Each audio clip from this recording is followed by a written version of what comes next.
À cette deuxième épisode de la zone neutre ce soir, comment expliquer les récents succès des Rapides de Grandson à ce début de campagne? Patrick Thibault nous démontre quelques chiffres intéressants au sein de la formation. Le Blizzard de Munston a été victorieux à une reprise ce week-end. Est-ce que ce sera une victoire qui va inspirer de la confiance chez la troupe de Michael Ward? On en discute avec notamment Yves Craig-Pelletier. Les Panthères de Haut-Madawaska ont terminé leur camp d'entraînement. On en jase un peu plus tard dans l'émission. Et la Ligue de hockey Vallée-Appalaches a tenu son repêchage des joueurs disponibles des As de Saint-Basile. On en discute un peu plus tard dans l'émission.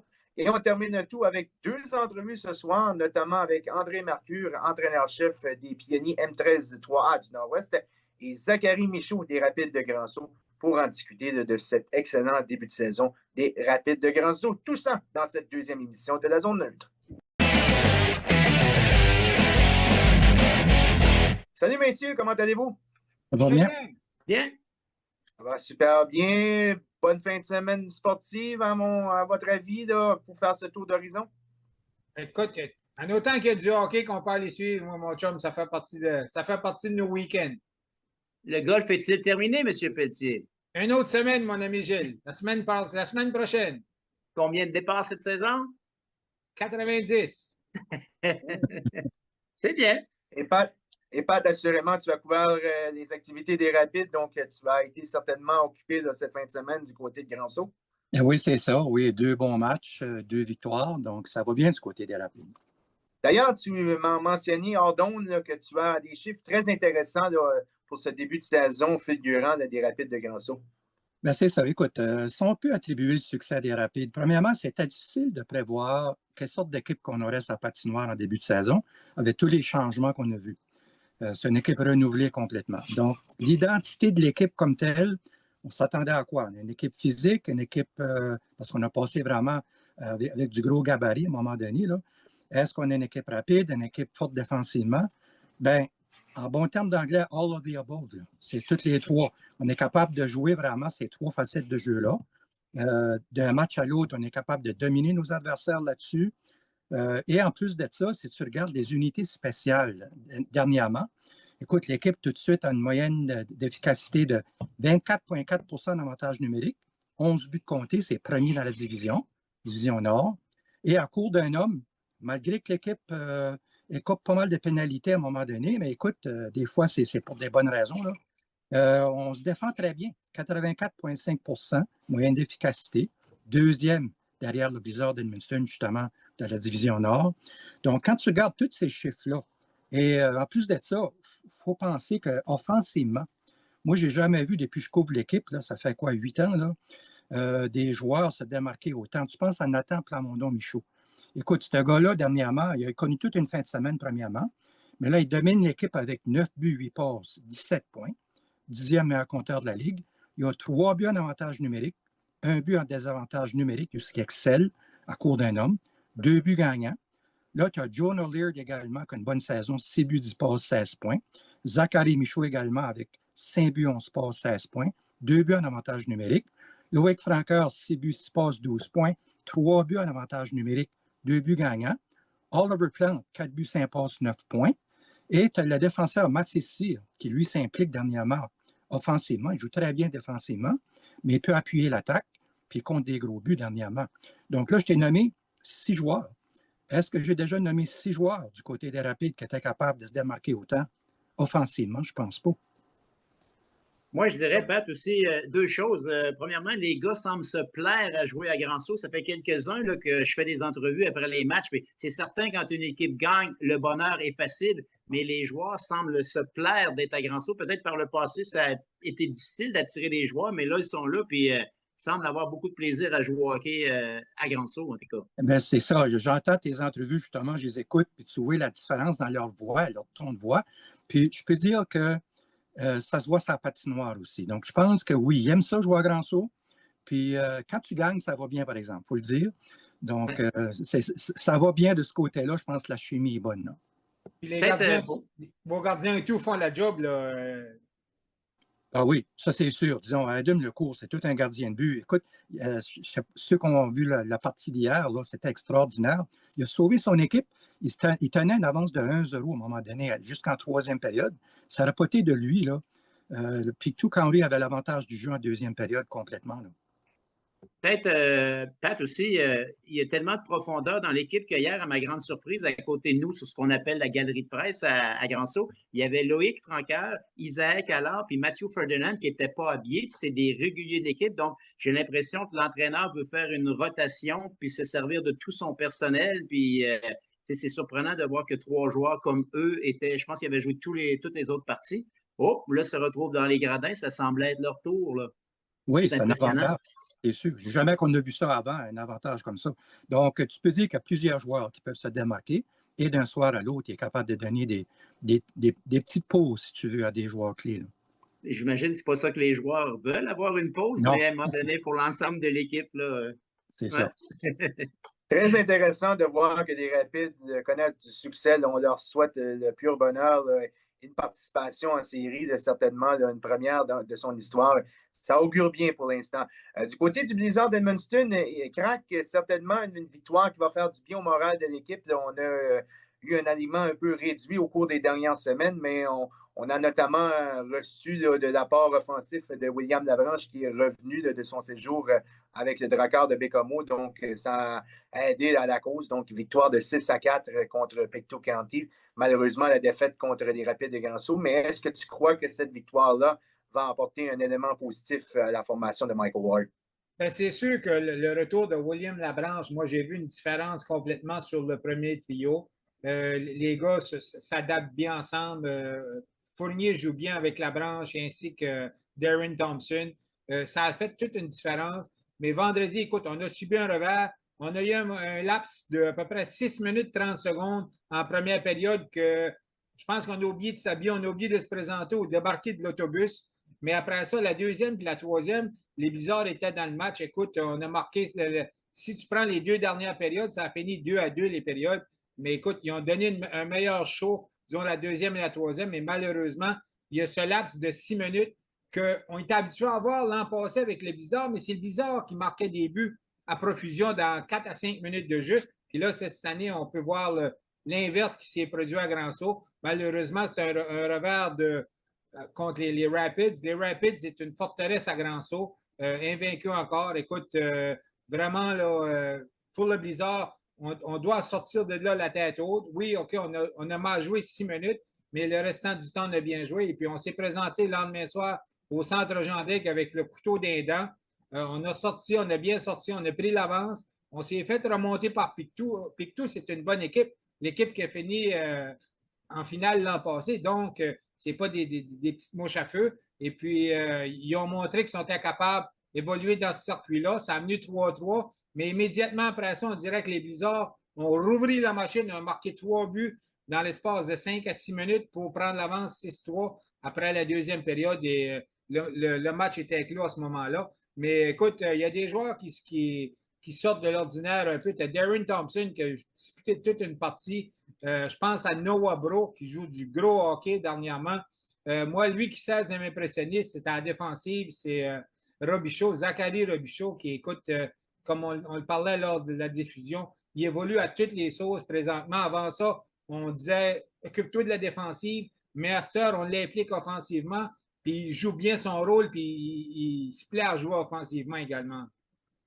Hey, Crack, tu pourrais nous raconter un peu les péripéties de William Labranche à son retour de Bécomo? C'est pas tout le monde qui a entendu ça. Là. Ça a été toute une aventure pour lui, là, son retour de Bécomo. Là. Ben, la semaine passée, William Labranche s'en revenait à Edmundston jeudi.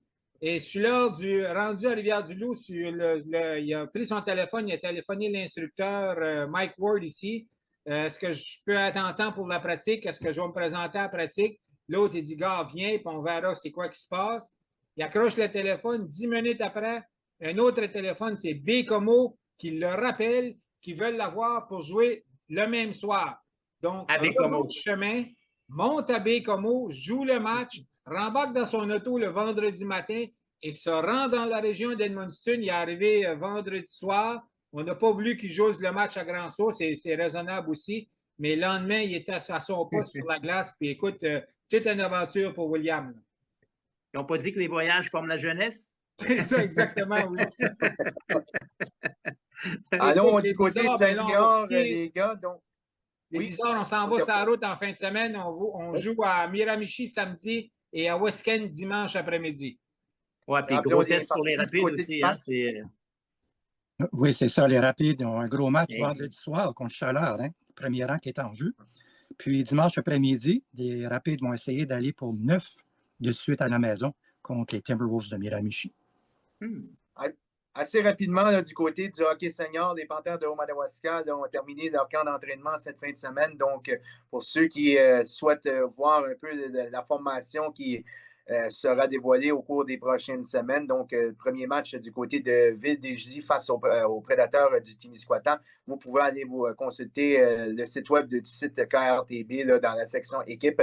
Vous aurez l'alignement partant, mais à ce qu'on sache, là, les Panthères, les gars, auront une excellente formation là, à dévoiler là, sous peu là, au centre J de Nado.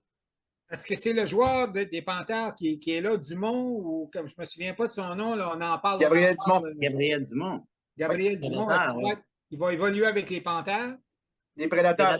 Les Prédateurs, excuse, les Prédateurs, oui.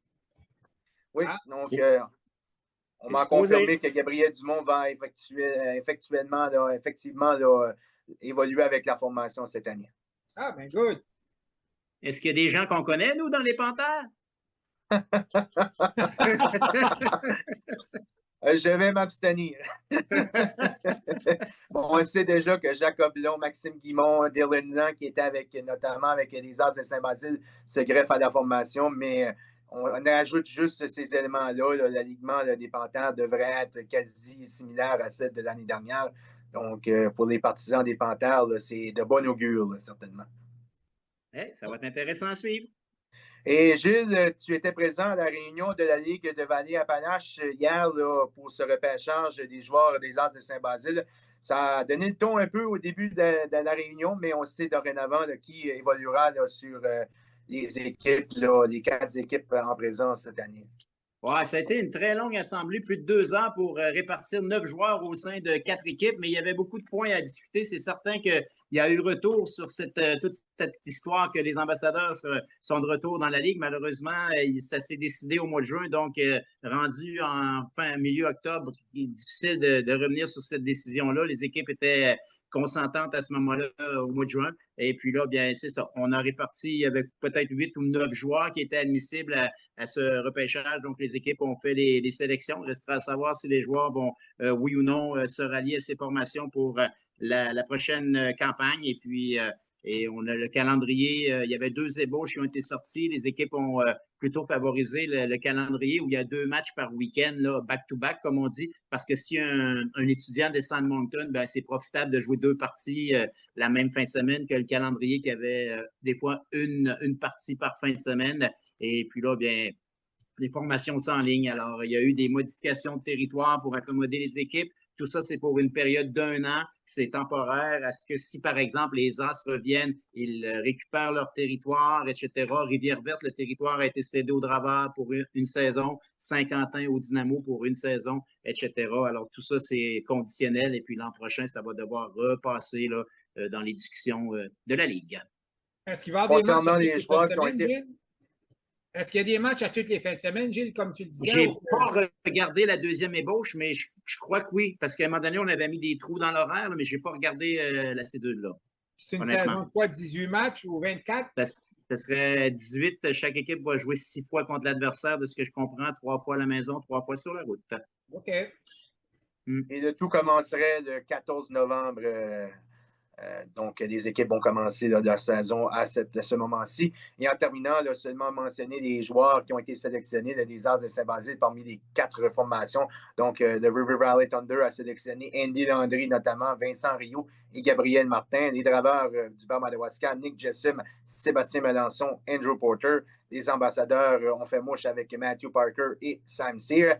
Et du côté du Dynamo, là, Samuel Couturier et Brandon Porter sont dorénavant avec le Dynamo de Kedgewick pour cette saison uniquement. Donc, c'est comme ça qu'on a repêché là, du côté des équipes en question là, du côté de la Ligue de hockey Vallée-Appalaches. Vous aurez Dans compris, quelques instants, Derek, avec le transfert de Rivière-Verte aux Draveurs, oui, Christian Sirois, qui est avec les As, devient membre des Draveurs par ricochet aussi. oui, par défaut. Après la pause, messieurs, nous aurons le plaisir d'accueillir André Mercure là, pour parler là, de ce tournoi là, qui avait lieu ici même à Edmundston et de la saison 2025-2026 des Pionniers. Et un peu plus tard aussi, Zachary Michaud là, sera des nôtres pour parler de ce merveilleux début de saison des Rapides de Grand Sault. Au 92.7, la zone neutre. Alors, André Mercure, c'était le tournoi des Pionniers qui s'est tenu à Edmundston en fin de semaine passée. Donc, comment tu as trouvé là, cet événement? Est-ce que tu étais satisfait là, de l'événement qui s'est déroulé au Centre Jean Daigues et ainsi qu'à l'Arena de Saint-Basile? C'est certain qu'on a eu une belle participation des équipes. On avait 7 équipes, puis je pense que ça a été quand même assez serré les matchs, là. On a eu un beau tournoi à la ronde, puis ensuite de ça, assez serré, puis une finale que à chaque année, c'est pas mal comme ça, là. On a une finale en fusillade là, pour terminer 3-2, donc ça a été une participation des équipes et une belle finale. Personnellement, avec ton équipe, est-ce que tu étais satisfait là, du déroulement? Est-ce que tu étais satisfait là, des performances de tes joueurs? C'était on a eu une bonne fin de semaine. On a commencé lent un petit peu. Je pense que les petits gars étaient un petit peu impressionnés, là. Je pense qu'on a commencé un petit peu sur le chapeau de roue, là. Comme j'ai mentionné à plusieurs, là, un gardien blessé, l'autre malade. Donc, c'est en sorte qu'on a eu un petit peu de difficulté le premier match, mais ils sont même rétablis. Puis ensuite de ça, là, on a quand même bien fait. On a perdu la première partie 7-1, mais les petits garçons ont rebondi. L'après-midi, je veux dire, on joue notre deuxième match en soirée là, au Centre Jean Daigues. Puis, beaucoup été. Au départ, ça soit encore un petit peu chancelant, mais aussitôt que le vent genre de tourner de bord, c'était 3-1 pour les Mousses. Le vent tourné de bord, on a fait 3-2, 3-3, puis on a été chercher le match en prolongation. Puis je pense qu'à partir de là, les gars ont compris qu'on est capable de rivaliser, on était capable de jouer de vitesse avec eux. À partir de là, on a eu des bonnes performances ensuite. Là. On a battu les Rivermen 7-4 le samedi en début d'après-midi. Puis en soirée, on affrontait les Diabolos qui ont du tournoi. Puis ça nous prenait une bonne performance pour se classer. Puis les petits gars ont sorti une bonne game. Même si la partie s'est terminée 6-3, là, les boys ont quand même bien joué tout au long de la partie. Puis ils ont gardé ça assez serré tout le long là, pour. Ils ont montré du caractère parce qu'à un moment donné, en deuxième période, là, on a eu un petit relâchement, ça a venu 5-1. Puis là, on a pris un temps d'arrêt, puis on a juste refocusé, puis dit, regarde, il ne faut pas lâcher jusqu'à la fin. Ils ont été chercher 2 buts rapides. Ça a venu 5-1. Donc, quand même une bonne performance contre eux. Puis là, advenant ça, ben, on se classait, puis on jouait dimanche matin de nouveau contre les mêmes. Fait que le match de dimanche matin en semi-finale a été sensiblement le même match. Ça a été serré une bonne partie. Juste un petit relâchement à un moment donné, ils ont fait 3 buts, puis ça a fait en sorte que le pointage était un petit peu plus haut. Mais autre que ça, les joueurs ont bien joué puis ils ont bien performé pour le tournoi ici à Edmundston. Ça fait disons que ça fait un bon début de saison pour nous.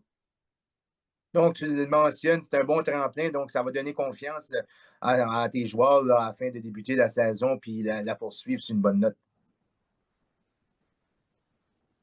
C'est exactement ça. Donc, on avait 3 matchs de jouer. On était 1-1 jusqu'à date dans la saison. À partir de là, on a joué le tournoi. On a quand même joué 5 parties en 3 jours. Donc, c'est bon. Puis là, ça donne comme tu dis, ça donne un temps plein pour partir la saison comme il faut, puis voir qu'on peut compétitionner avec toutes les équipes de la province, là, même si on est jeune, puis on a des choses à apprendre, mais je pense du tournoi puis du début de l'année, je pense qu'on va faire déjà un step par en avant, là, puis quand même essayer d'avoir une très bonne saison. D'ailleurs, il y a eu certains règlements qui ont changé, dont les jeunes joueurs là, donc, qui sont d'âge inférieur. Est-ce que là, ça a changé ou chamboulé un peu les plans de l'organisation? C'est sûr que durant les 2 dernières années, là, l'an passé, ils ont mis un nouveau système qui est en place, qui est seulement cinq joueurs de première année. Nous, pour les régions éloignées, je trouve que c'est un petit peu difficile parce que euh, ça peut impacter sur notre équipe. L'an passé, j'avais quand même huit premières années plus un joueur qui était en dessous de l'âge, un joueur à tombe. Cette année, j'avais fait la même demande pour avoir euh, des joueurs de surplus de première année. Ils l'ont refusé. J'ai quand même été capable d'aller chercher un gardien de plus. Ça a fait en sorte que notre alignement cette année allait réduire à 4 joueurs au lieu de 17. Mais c'est sûr que les deux joueurs d'extra qui auraient fait de notre équipe, c'était des joueurs de première année. Puis oui, je suis quand même content pour eux parce qu'ils jouent quand même dans le niveau AAA.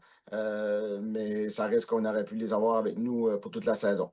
C'est malheureux, mais c'est comme ça. On doit vivre avec. Donc, cette année, on a un alignement de 15 joueurs. Puis, écoute, on espère que tout va bien aller avec cet alignement-là. Et en terminant, quels sont tes buts là, en cette saison? Est-ce que c'est un championnat? Est-ce que c'est une victoire en tournoi ou vous avez des buts spécifiques? On s'est fait plusieurs objectifs au début de la saison. On a une dizaine d'objectifs décrits dans la chambre. Je ne vous les dévoilerai pas toutes. Là. On va peut-être à la fin de l'année, quand on va faire le bilan, on pourra mentionner. C'est sûr qu'il y a des choses, c'est plus spécifique à notre équipe. Là. Mais on parle d'un milieu de peloton 50% de victoire, 50% de défaite. Là, on serait d'accord avec ça, on serait correct. Si c'est mieux, c'est correct aussi. Fait qu'on essaye d'avoir la meilleure saison possible. Puis comme je vous dis, les autres objectifs, c'est plus des objectifs des petites choses qu'on veut juste réaliser tout au long de la saison. Puis je pense que si on réalise beaucoup de petites choses, ben, les plus grandes choses peuvent venir. C'est pour ça, quand on établit les objectifs avec les joueurs, on se dit, écoute, allons pas en grand, le grand champion premier. C'est pas des choses qu'on pense que c'est. Oui, c'est réaliste que peut-être ça va arriver, on ne sait jamais, mais c'est pas des choses qu'on va dire, ah, on se base là-dessus, puis si ça n'arrive pas, on va être vraiment dessus. On s'est fixé des objectifs atteignables, dont quelques-uns est déjà atteints, puis on est à la 3e, 4e semaine. Donc, ça inaugure bien. Il faut juste continuer à progresser. C'est ça le plan. On a plusieurs tournois qui s'en viennent, on a des choses importantes provinciales à la fin. Puis, c'est toutes des choses qui s'en viennent, puis on veut que les petits gars progressent pour même qu'on en arrive là, qu'on soit prêt. Alors, André Marqueux, on te souhaite une excellente saison, puis on va certainement se rejaser au cours de la saison. Donc, merci encore une fois. Merci. Au 92.7, la zone neutre. Donc, dans l'ensemble, là, c'est un bon début de saison pour les pionniers. Puis oui, une défaite en demi-finale dans ce tournoi là, qui était présenté là, par eux-mêmes du côté d'Edmundston. Et à l'autre bout du fil, si on peut mettre sa caméra sur écoute, et aussi, le Zach Michaud est avec nous, si je ne m'abuse, là, je le vois sur l'écran. Et on le voit, Zach, comment ça va, Zachary Michaud? Ça va bien, merci. Ça va Ouais. bien, là. Donc, tu peux-tu débaisser un petit peu ta caméra encore un peu là, pour qu'on voit ton visage? Oui, donc c'est bon. Donc, excellent début de saison pour vous, les Rapides. Là, certainement, ça doit faire chaud au cœur de pouvoir, en tant que joueur local, là, donner là, ce type de hockey là, à la formation des Rapides.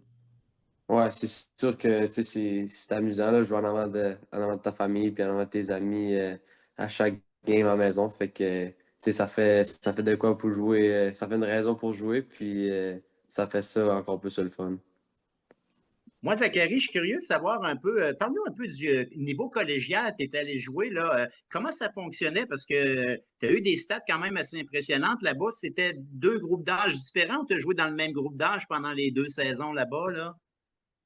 J'ai joué dans le même groupe d'âge les 2 saisons à Stansted.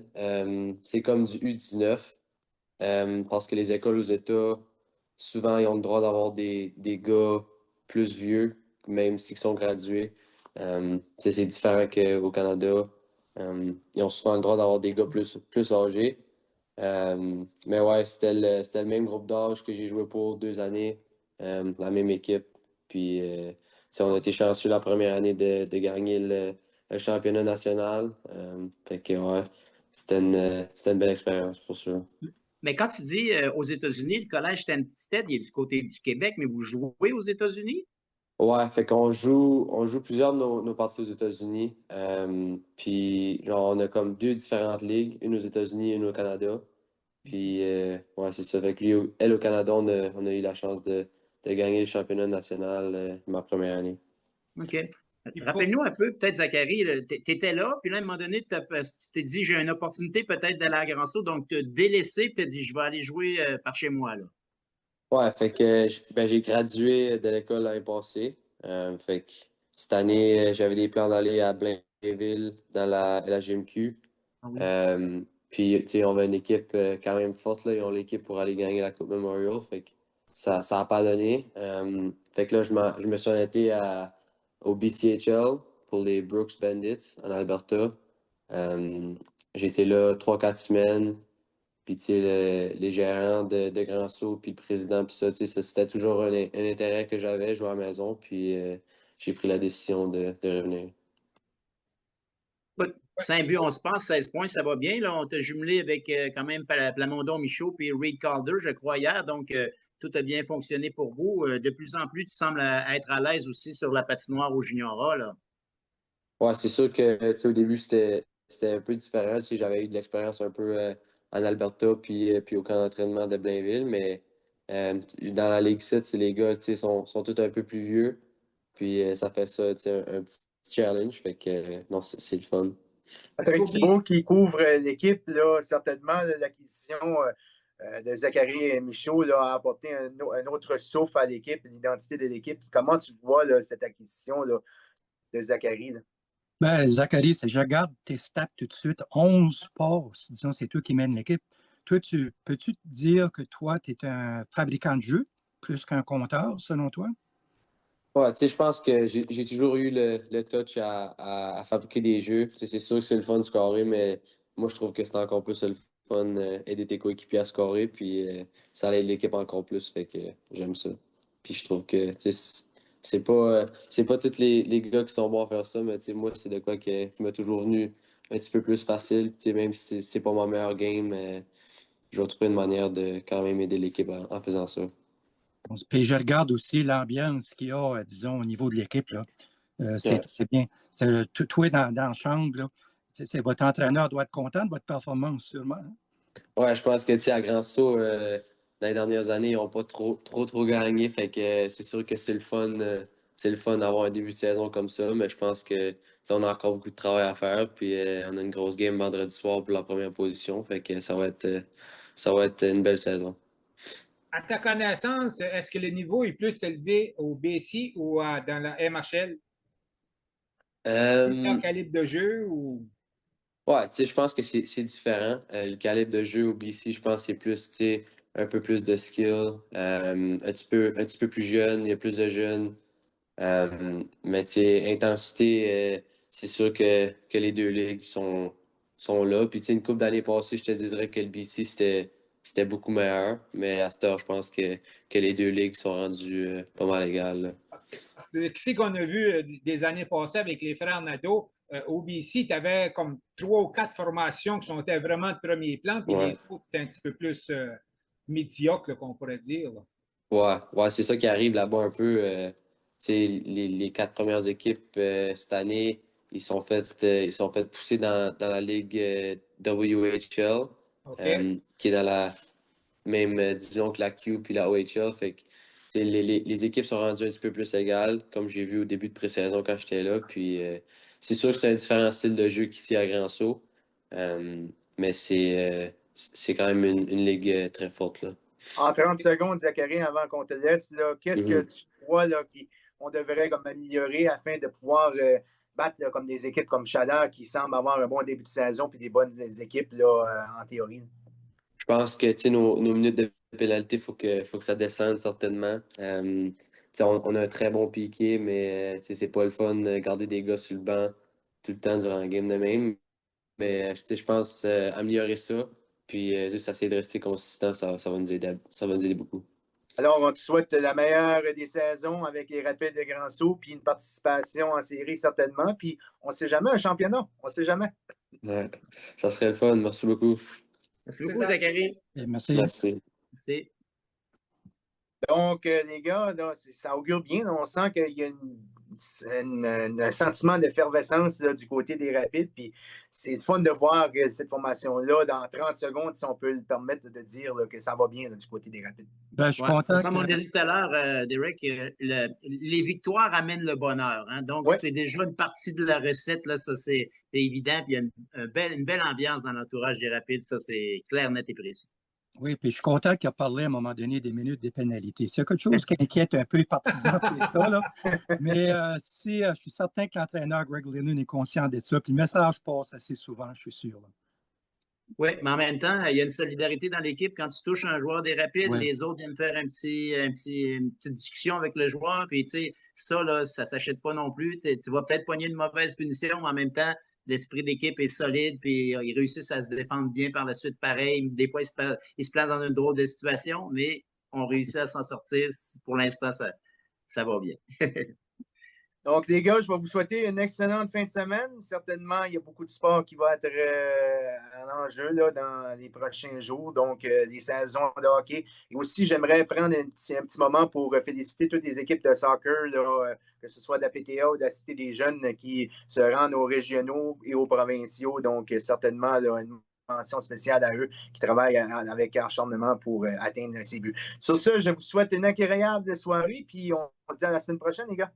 Okay, merci. Salut!